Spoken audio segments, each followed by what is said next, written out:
Buenos días a todos, qué enorme gozo estar una vez más compartiendo la palabra de Dios en estos devocionales. Mire, Dios siempre nos ministrará y enseñará a través de la Biblia. Eso es algo muy interesante. La única conexión que podemos tener es a través de la palabra de Dios y también a través de la oración. Esta mañana estaremos meditando, hermanos, en la porción de Romanos capítulo 9, de los versículos del 1 al 5. El título de este devocional lleva por nombre La tristeza de Pablo por Israel. Había gran tristeza en su corazón. Pablo sentía una gran carga en su corazón por la nación de Israel y más que habían rechazado al Señor. Y Pablo los podía entender, pues él también lo hizo en un tiempo cuando perseguía a la iglesia de Cristo. Pero ahora está en otro plano diferente y siente dolor por cómo se comporta precisamente la nación de Israel. Pablo afirma su profunda tristeza y continuo dolor en su corazón por el rechazo del evangelio de la gran mayoría de los judíos. Mire, su deseo de que fueran salvos era tan fuerte que llegó al punto de desear ser anatema, maldito. Incluso verse separado de Cristo por amor a sus parientes, los israelitas, pero cosa que ya no podía hacer. Él decía, quisiera ser como ellos y poder creer, pero pues Pablo tuvo esa oportunidad de creer y cambiar su esquema de vida. Para comenzar, Pablo hace una lista de 9 privilegios, hermanos, espirituales que pertenecían al pueblo de Israel como escogidos de Dios. En primer lugar, decía que son israelitas. Les contenía a ellos la adopción, su calidad de hijos, la gloria divina, el pacto, la promulgación de la ley, el culto, las promesas, los patriarcas y el Cristo. Pero veamos el versículo 1, por favor, para explicar todo esto. Dice Pablo aquí en el versículo 1 con convicción, con convencimiento de lo que habla acerca de el testimonio interno de su corazón sobre la obra del Espíritu Santo. Dice, verdad digo en Cristo, no miento. Y mi conciencia, dice, me da testimonio en el Espíritu Santo. Esta frase, verdad digo en Cristo, no miento, esta frase constituye una solemne declaración de la veracidad de lo que el apóstol ha de decir. Dice, y mi conciencia me da testimonio en el Espíritu Santo. Al testimonio externo de Pablo se añade el testimonio interno que le da su conciencia por medio del Espíritu Santo, convenciéndolo de lo que él está hablando es una gran verdad. Versículo 2, por favor. Dice, que tengo gran tristeza y continuo dolor en mi corazón.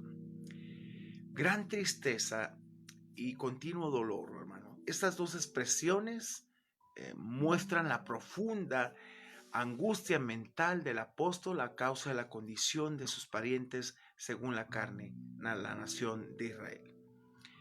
Y Pablo tuvo esa preocupación porque él estuvo en un tiempo cegado también. Pero cuando fueron abiertos sus ojos, fue un hombre que entendió la esencia de la vida cristiana. Fue un hombre prácticamente, si usted lo analiza, que se apegó al Señor Jesucristo, vivió plenamente y aún así nos mostró que un cambio radical es necesario siempre en la vida de todo creyente. Y ese cambio radical lo hace Cristo. Él antes era un perseguidor de la iglesia, injuriador, pero él fue recibido a misericordia, porque lo hizo por ignorancia, lo que dice ahí en 1 Timoteo capítulo 1. Sigamos aprendiendo aún más de estos versículos. Por favor, el versículo 3. Porque dice, deseara yo mismo ser anatema, maldito, dice, separado de Cristo, por amor a mis hermanos, los que son mis parientes según la carne. Porque deseara yo mismo ser anatema. Aquí la forma verbal, deseara, significa desear, pedir. Su traducción podría ser yo casi que podría desear o estaba al borde de desear. El apóstol, si fuera posible, hubiese deseado ser declarado maldito si con ello pudiese beneficiar a sus compatriotas. Esta expresión evidencia, hermanos, dos cosas. Primero, el profundo amor de Pablo hacia sus compatriotas judíos, porque estaba en la misma situación tiempo atrás. Y dos, la imposibilidad de la pérdida de la salvación. Y es algo aquí donde yo hago mucho énfasis. Hay gente que dice que la salvación se pierde, pero yo siempre le pregunto, ¿cómo puedes perder lo que no es tuyo? Porque la salvación no dependió de ti, dependió de Cristo. La salvación es segura. Y lo que Dios dice, lo afirma y lo confirma que no se pierden. Así es sencillo. El próximo mes tendremos una serie que se titula Salvos sin lugar a dudas y vamos a hablar de todo eso los domingos durante todo un mes. Pero bueno, le invitamos a que usted se pueda conectar ahí con nosotros. En el versículo 4, el apóstol enumera las ventajas que pertenecen al judío. Veamos algunas de ellas. Versículo 4 dice que son israelitas, de los cuales son la adopción, la gloria y el pacto, la promulgación de la ley, el culto y las promesas. Dice, son israelitas, una diferencia a la nación de Israel en su sentido literal. Dios no ha cancelado sus promesas a la simiente de Abraham a través de Isaac y Jacob. Israel es una ilustración perfecta de cómo Dios ejecuta sus propósitos electivos. No los ha dejado. Pero también nos menciona la palabra adopción. Aquí tenemos que ver algunos de los pasajes para que entendamos a qué se refería. Por ejemplo, Éxodo capítulo 4, versículo 22-23 dice, y dirás a Faraón cuando ellos salieron, Jehová ha dicho así, Israel es mi hijo, mi primogénito. Y el versículo 23 menciona, ya te he dicho que dejes ir a mi hijo para que me sirva, mas no has querido dejarlo ir. He aquí yo voy a matar a tu hijo, tu primogénito. Eso se lo dijo a Faraón. Ahí en Deuteronomio 14:1, Dios refiere esto a los hijos de Israel. Hijos sois de Jehová vuestro Dios. No os sajaréis, ni raparéis a causa de muerto. Jeremías 31:9.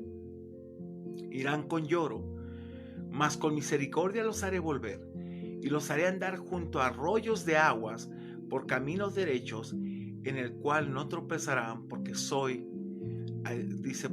Israel por padre, y Efraín es mi primogénito. Pero también nos menciona la tercera palabra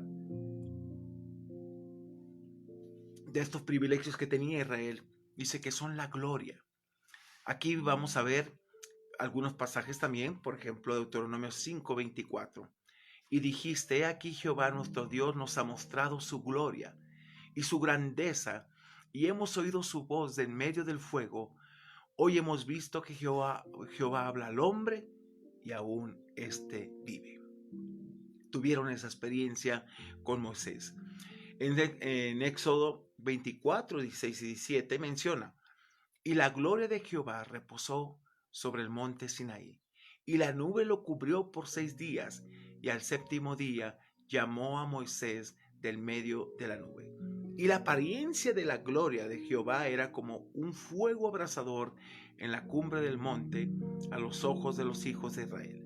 Pero también ahí en Éxodo 40, versículos 34 y 35 menciona, cuando venía Moisés delante de Jehová para hablar con él, se quitaba el velo hasta que salía, y saliendo decía lo que le era mandado.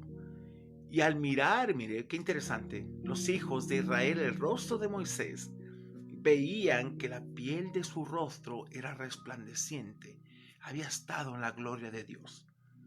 Ellos estuvieron en esa presencia, pudieron palpar la gloria de Dios. Y volvía Moisés a poner el velo sobre su rostro hasta que entraba a hablar con Dios. Y en Primera de Reyes, capítulo 8, versículos 10 y 11, y cuando los sacerdotes salieron del santuario, la nube llenó la casa de Jehová, y los sacerdotes no pudieron permanecer para ministrar por causa de la nube, porque la gloria de Jehová había llenado la casa de Jehová. Ellos tuvieron esa experiencia, que la gloria de Dios estuvo con ellos, se posicionó con ellos. Por eso así había ese lugar, el lugar santo y el lugar santísimo, que el sacerdote podía entrar, pero si estaba bien en su vida, y si no, prácticamente moría literalmente.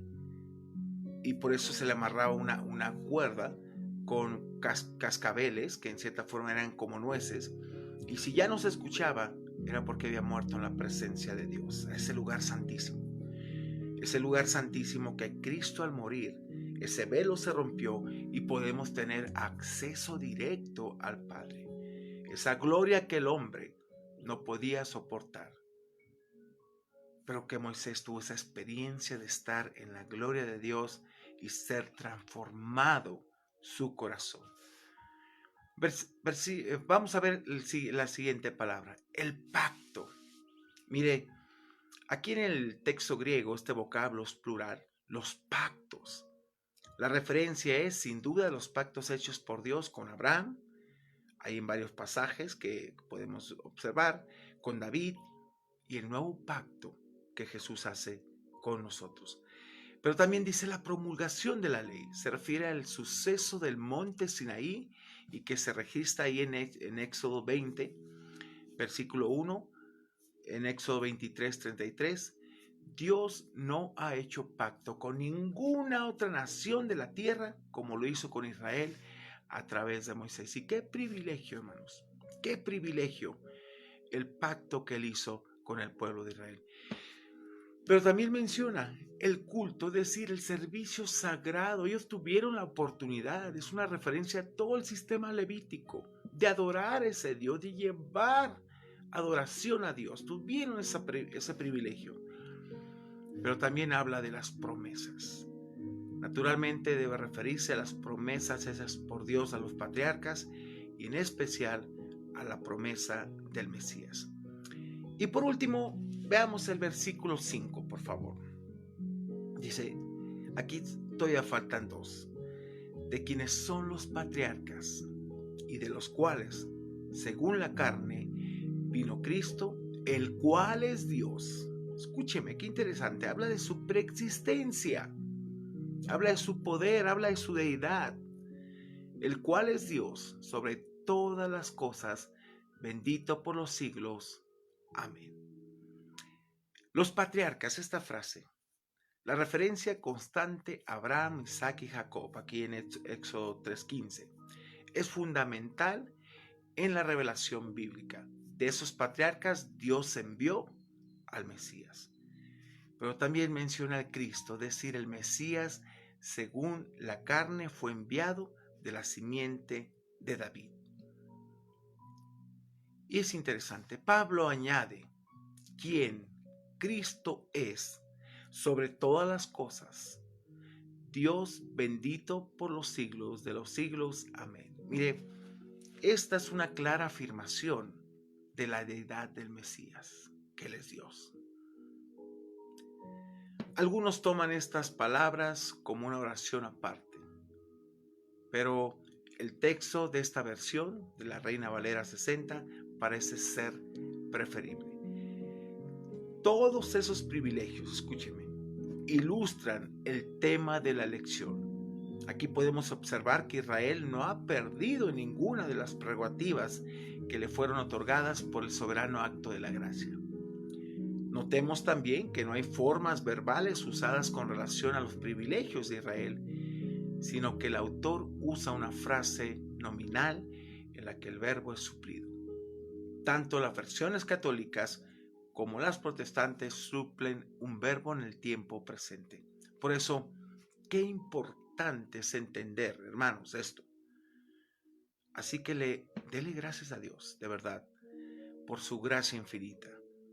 Así que le animo a que sigamos aprendiendo en este mes, que vamos a terminar este libro, este bello libro de doctrina y conocimiento pleno sobre nuestras vidas. Es interesante que nos demos cuenta y aprendamos Romanos es un libro doctrinalmente hablando excelente, pero es un libro también de mucho conocimiento, en el cual usted puede aprender a conocer más a Dios y a conocer la obra soberana de salvación sobre su vida, sobre cada uno de nosotros, y darnos cuenta que Dios no se equivoca. Vea que Dios elige es algo bello en ese aspecto. Dios hace la elección. Dios te predestina, Dios te alcanza, Dios hace todo. Y Dios mostró a través de todos estos capítulos cómo tuvo especial cuidado, no solamente para con los judíos, sino también para con nosotros. Qué hermoso es cuando nosotros entendemos que Dios es un Dios bueno, un Dios que ha tenido cuidado y cada detalle para con el ser humano. Pero como siempre, seguimos rechazando la gracia, la misericordia, la bondad de Dios, pero son cosas que no se pueden hacer, hermanos. Tenemos que valorar.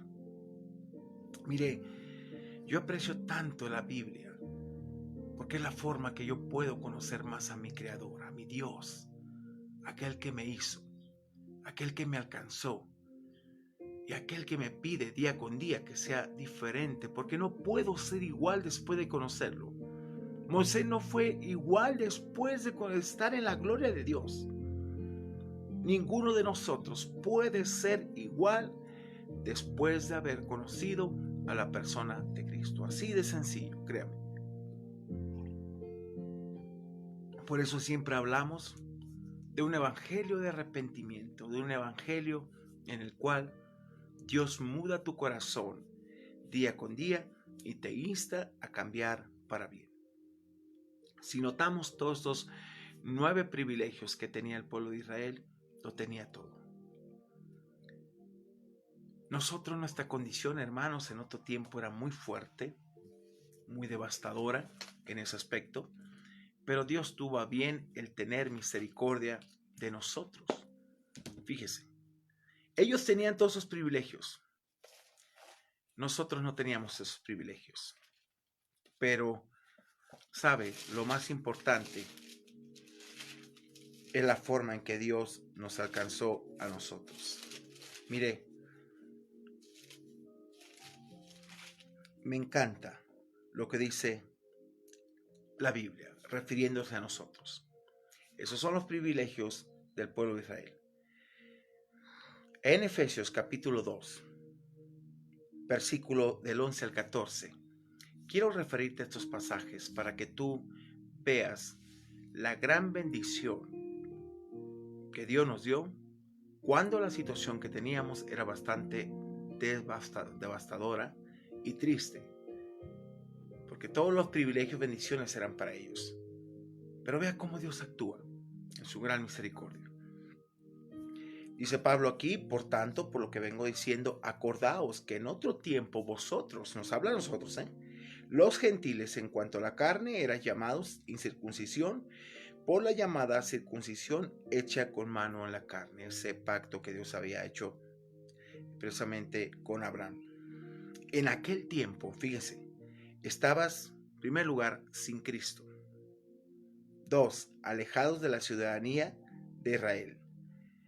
3, y ajenos a los pactos de la promesa. 4, sin esperanza y sin Dios en el mundo. Así nos encontrábamos nosotros. Fíjese, todo lo contrario a los privilegios de Israel. Pero quiero que vea el 13.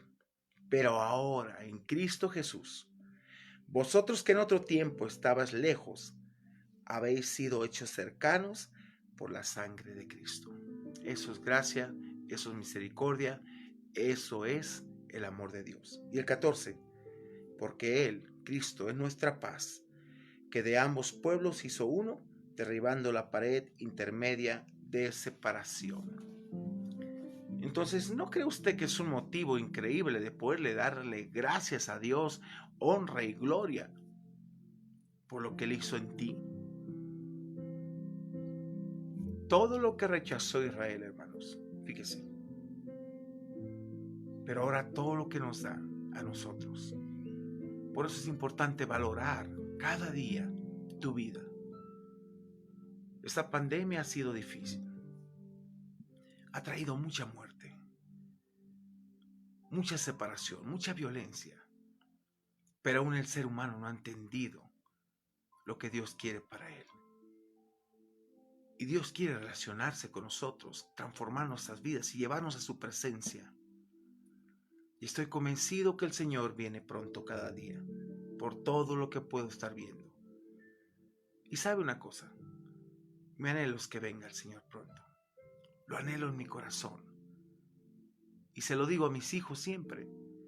Hijos, si ya no nos vemos aquí, nos vamos a ver allá. Así que hermanos, quiero animarle a que siga adelante con el Señor. Y siga gozando de todos los privilegios que usted tiene ahora como hijo de Dios. Y que siga dependiendo de aquel que lo llamó de las tinieblas a su luz admirable, para que anunciemos las virtudes de aquel, dice, que nos llama de las tinieblas a su luz. Le invito a que oremos y demos gracias y que este día usted viva pleno en Dios. Vale la pena. Pero necesita usted, día con día, meterse a escudriñar la Escritura y conocer más y más, y poco a poco tal vez el corazón de Dios. ¿Oramos? Padre, gracias te damos, porque lo que podemos entender en tu palabra es que el pueblo de Israel era bendecido y tenía todos estos privilegios plenos. El anhelo de Pablo es que ellos pudieran entender la esencia de lo que Cristo hizo en la vida de ellos. Señor, pero siempre le rechazaron. El deseo y el dolor de Pablo era que ellos pudieran de verdad entregar su vida al Creador de la vida. Pero Padre, ahora entendemos que tú tienes un propósito, que no han menguado las promesas para con Israel y que son muy aparte de la iglesia, pero que en su tiempo, en su momento, tú vas a obrar. Pero mientras tanto, aquello que nos separaba de ti, que tú lo uniste, que de estos dos pueblos hiciste uno, aboliendo toda barrera, Señor, y solamente presentándote tú como el único y suficiente Salvador que nos lleva a tu presencia. Gracias, Dios, por este tiempo tan especial. Gracias porque podemos darnos cuenta que tú eres Dios, Dios excelente, Dios de poder, Dios de justicia, Dios de amor y de gran misericordia. Dios mío, te bendecimos y te exaltamos y reconocemos que tú eres Dios sobre nuestras vidas. Reconocemos, Señor, que te necesitamos. Reconocemos que si ayer te necesité, hoy voy a necesitarte más, Señor, porque dependemos de ti y te reconocemos como ese Dios soberano sobre nuestro ser. Así que te damos gracias, Dios, por lo que hiciste en la cruz del Calvario, y te damos gracias, Dios, en verdad, porque tú eres bueno. Te bendecimos y te exaltamos y te pedimos todo esto en el nombre de Jesús. Amén y amén. Hermanos, quiero invitarles a que este domingo puedan conectarse a esta nueva serie que hemos iniciado, que se llama Decide decirle adiós al afán y la ansiedad. Es algo que como cristianos tenemos que hacer y descansar en Dios. Así que te invitamos a las 11:30 a que te puedas conectar a este servicio de adoración a nuestro Dios. Y segundo, también el domingo de 10 a 11 tenemos esa pequeña cápsula donde oramos los unos a los otros, ponemos el servicio en las manos de Dios, precisamente que Dios sea glorificado porque dependemos de Él. Y sobre todo, hermanos, buscamos servir a Dios y buscamos ser más y más a la imagen de su Hijo Jesucristo. La oración es fundamental en el pueblo de Dios. Una iglesia que no ora es una iglesia carente del poder de Dios y carente de sabiduría, carente de todas las cosas, porque se rige más a veces por programas, sistemas, que por la voluntad y dirección de Dios. Amad es una iglesia diferente. No solamente ama, sino ama a Dios y busca la presencia de Dios. Que Dios te bendiga. Gracias. Nos vemos el domingo y Dios guarde tu corazón y sigue fortaleciéndote en la gracia del Señor. Amén.